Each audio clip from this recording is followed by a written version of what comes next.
బాధ్యులు ఉన్నారో, దానికి బాధ్యులు ఎవరైతే ఉన్నారో, ఏ గవర్నమెంట్ ఆఫీసరో ఏ బ్యాంక్ ఆఫీసరో వాళ్ళ మీద ఎందుకు చర్యలు చేసుకుంటారేరండి? ఇప్పుడు రాజకీయ నాయకులు చెప్పారు కాబట్టి మనం ఒక ఎగ్జాంపుల్ చెప్తాను.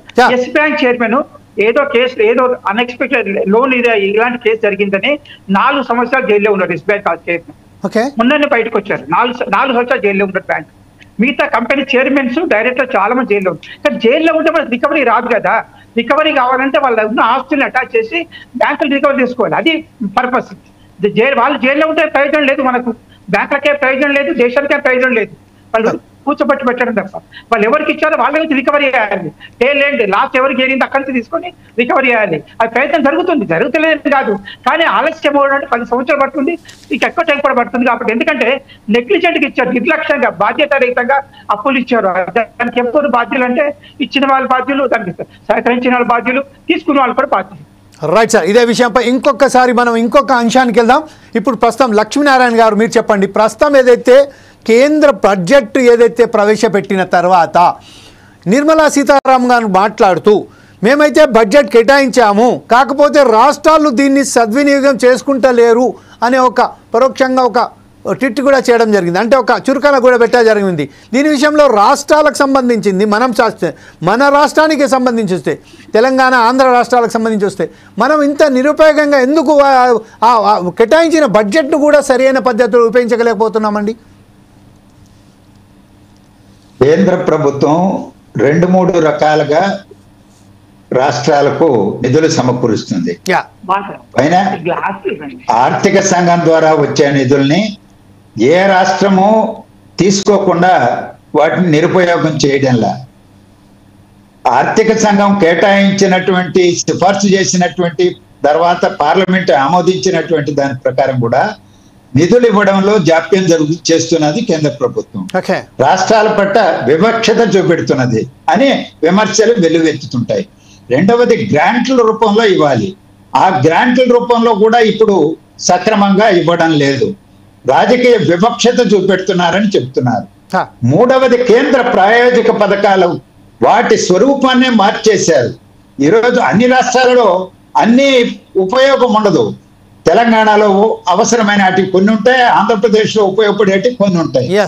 అలాగే రాష్ట్రాలకు ఉపయోగపడే రీతిలో ఉన్నటువంటి కేంద్ర ప్రాయోజిక పథకాలను ఇవాళ తెచ్చుకొని నిధులతో వాడుకోవాలి. కానీ ఆ నిధుల్లో వాడుకునేటప్పుడు మీరు 40% కట్టండి, 60% మాత్రమే కేంద్రం ఇస్తుంది అని అంటే ఇప్పుడు ఆంధ్రప్రదేశ్ 10-11 లక్షల కోట్ల రూపాయల అప్పులో ఊపులో గురిపోయింది. 40% ఎదురు పెట్టుబడి పెట్టేటువంటి స్థితిలో ఉన్నదా అని నేను అడుగుతున్నా. అలాగే అనేక రాష్ట్రాలు ఈరోజు అందువల్లనే కేంద్ర ప్రాయోజిక పథకాలను కూడా సక్రమంగా వినియోగించుకోవడంలా జాతీయ ఉపాధి హామీ చట్టాన్ని ఒక్కదాన్ని మాత్రమే ఎక్కువగా ఉపయోగించుకునే ప్రయత్నం చేస్తున్నారు. ఓటు బ్యాంకు రాజకీయాలు ఉండొచ్చు, ఏదైనా కావచ్చు, కానీ మిగిలిన వాటి పట్ల ఈరోజు అశ్రద్ధ వహిస్తున్నటువంటి మాట వాస్తవమే. దానికి కారణం ఏంటని కేంద్ర ప్రభుత్వం పరిశీలన చేసి పరిష్కరించాలి కదా. ఈరోజు ఇచ్చేస్తున్నారా? అలాగే జిఎస్టీలో వాటాలు ఏ విధంగా ఇస్తున్నారు? ఈరోజు ఒకే పన్ను ఒకే దేశం అన్నారు. ఒకే పన్ను వచ్చిందా? ఈరోజు జిఎస్టీ ఒకటే ఉందా?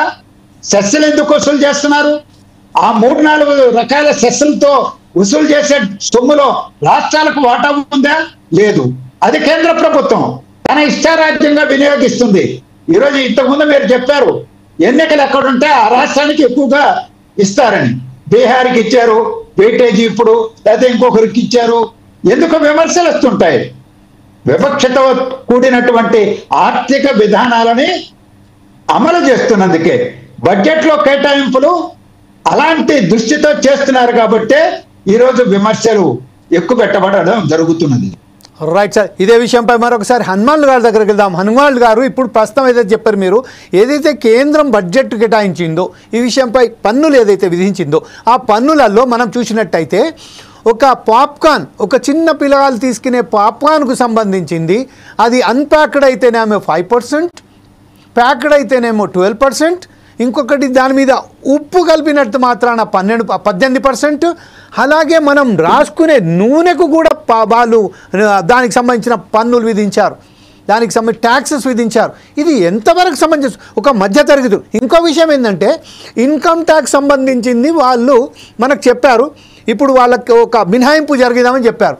కానీ ఇన్కమ్ ఉంటేనే కదా, అంత ఇన్కమే లేదు. అలాంటిది కేవలం కొంతమంది ఎవరైతే ఉన్నారో మధ్యతరగతి కుటుంబాలు కావచ్చు, లేకపోతే కొంతమంది గవర్నమెంట్ ఎంప్లాయీస్ కావచ్చు, ఎవరైతే దానికి సంబంధించిన నిబద్ధత ప్రకారం వాళ్ళైతే దానికి ఒక అది కట్ ఆఫ్ పెట్టారో దాని ప్రకారం వాళ్ళు చెల్లిస్తున్నారు. కాకపోతే అక్కడ అసలుకి సంబంధించిన ఇన్కమే లేదా? ఆ ఇన్కమ్ లేనప్పుడు మన ఇన్కమ్ సంబంధించింది మేము 12% వాళ్ళకు మినహాయింపు ఇచ్చాం, 12 లక్షలకు మినహాయింపు ఇచ్చామని చెప్తున్నారు. దీని విషయం ఎంతవరకు సమంజసం అండి, చెప్పండి. 2 విషయాలు చెప్తాను. Yes sir. ఇన్కమ్ ట్యాక్స్ లో గత 10 సంవత్సరాలు 12 సంవత్సరాల బట్టి 10 లక్షల పైన ఆదాయం ఇన్కమ్ ట్యాక్స్ రిటర్న్స్ ఫైల్ చేసేవారు. రైట్. 10 లక్షల పైన ఆదాయం చూపించే వాళ్ళు 5 పెరిగారు. ఆదాయం రాకుండా ఎవరు ట్యాక్స్ కట్టారు, ఎవరు ఫైల్ చేయరు. ఆదాయం వస్తేనే ఫైల్ చేస్తారు. 5 పెరిగారు. అప్పుడు 10 లక్షల మంది ఉంటే ఇప్పుడు 50 లక్షల మంది ట్యాక్స్ కడుతున్నారు, 10 లక్షల పైన ఆదాయం చూపిస్తున్నారు. కాబట్టి ఆదాయాలు పెరుగుతున్నాయి, పెరగట్లేదని కాదు, పెరుగుతున్నాయి. ఒకటి, మీరు జిఎస్టీ గురించి చెప్పారు. ఆ జిఎస్టీలు ఏంటంటే అన్ప్యాక్డ్ ఐటమ్స్, అంటే రైతులకు డైరెక్ట్ గా అమ్ముకుంటే వాళ్ళకి బెనిఫిట్ వస్తుంది, అదే మరి వినియోగ తక్కువ ధర దొరుకుతుంది అనే ఉద్దేశంతో అన్ప్యాక్డ్ ఐటమ్స్ కి నిత్యావసర వస్తువులకు వస్తే ట్యాక్సే లేదు. అది బియ్యం కావచ్చు, పప్పులు కావచ్చు, ఏదైనా కావచ్చు, దానికి ట్యాక్సే లేదు. ఒకవేళ మిగతా లగ్జరీ ఐటమ్స్ ఏదైతే ప్యాకెట్ కానీ పార్సల్ కానీ అడ్వర్టైజ్మెంట్ చేసిన ఐటమ్స్ ఉంటే వాటిపైన జిఎస్టీ మీరు అన్నట్టుగా జిఎస్టీ ప్రతిపాదించడం జరిగింది. ఈ జిఎస్టీ కూడా మన జిఎస్టీ 2017 వచ్చింది, అంతకంటే ముందున్న రేట్ల కంటే తక్కువ రేట్లు ఉన్నాయి. అంతకుముందు 16 రకాల ట్యాక్సులు 7 రకాల సెస్లు ఉండేది. అవన్నీ తీసేసి ఒకటే రకం ట్యాక్స్ తీసుకోవడం జరిగింది. దేశం మొత్తం ఒక బస్సు ఒకటే రకం ట్యాక్స్. అదే మాదిరి ఇంతకుముందు ఒక రాష్ట్రంలో ఇంకో రాష్ట్రంలో ఆ ట్యాక్స్ బెనిఫిట్ వచ్చేది కాదు. కానీ జిఎస్టీ వచ్చిన తర్వాత ఎక్కడైనా దేశం మొత్తంలో ఆ ట్యాక్స్ బెనిఫిట్ రావడం వల్ల రేట్ తగ్గడం అనేది అవకాశం ఉంది. అప్పుడు కంపెనీలు వాడుతున్న మనము డిమాండ్ మనము ఒకప్పుడు నిత్యావసర వస్తువుని ఒకప్పుడు లగ్జరీ వస్తువుని ఇప్పుడు నిత్యావసర వస్తువు చేస్తున్నాం. మన డిమాండ్ పెంచుకున్నాం దాన్ని. ఇంతకుముందు కొబ్బరి నూనె అంటే మనము అన్బ్రాండెడ్ తీసుకునే వాళ్ళు, ఇప్పుడు కంపల్సరీ బ్రాండ్ కావాలనుకున్నాం. అన్బ్రాండెడ్కి వెళ్ళండి, జిఎస్టీ కట్టే అవసరం లేదు. ఇప్పుడు బియ్యం కొనాలనుకోండి, ప్యాకెట్ పార్సల్ బ్యాగ్ ఎందుకు కొంటారు, అన్ప్యాకెట్ తీసుకోండి రైస్ మిల్ నుంచి, దాని జిఎస్టీ లేదు. ఇలాంటి ఐటమ్స్ మనం ప్రయత్నం చేయాలి. చేస్తే ఖచ్చితంగా ఖర్చు తగ్గే అవకాశం ఉంది, జిఎస్టీ కట్టే అవసరం కూడా లేదు. కాబట్టి మనం దానికి ఆలోచించాల్సిన అవసరం ఉంది. నిత్యావసర వస్తువులో 50% పైన వేటికి ట్యాక్స్ లేదు. ఇంత ముందున్న ట్యాక్స్ బియ్యం మీద ట్యాక్స్, కొన్ని ఐటమ్ మీద ట్యాక్స్ మొత్తం తీసేస్తారు గవర్నమెంట్ ఇప్పుడు జిఎస్టీ వచ్చిన తర్వాత. అది కూడా ఆలోచించాల్సిన అవసరం ఉంది మనకు.